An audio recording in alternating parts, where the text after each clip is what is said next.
Originally released in March 2015, Axiom Verge was hugely popular thanks to how closely it paid homage to the Metroid Prime series.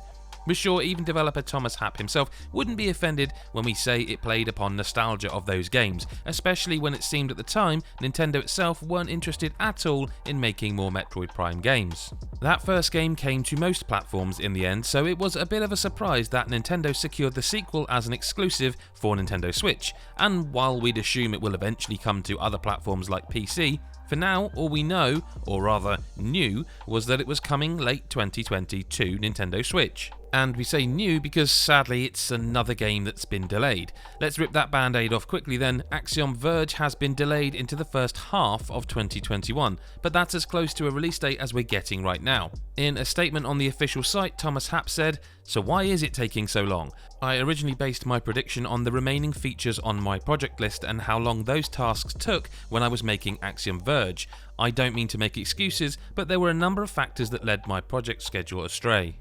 On top of that, Happ says the art style is far more complex, and that Axiom Verge 2 has something to do with the Address Disruptor tool, the one that lets you glitch enemies and the environment, and how it's going to let players have more control over the outcome of its use, which is intriguing. Happ also mentioned the current state of the world and how unpredictable things are, and closed with the following statement: "I had my concerns about whether people would even care at all about a sequel coming 5 years after the release of the original.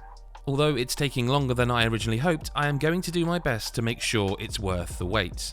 Well, we're definitely still interested, Thomas, that's for sure. And for more on Axiom Verge 2 as and when it breaks, and everything else in gaming, head to nme.com.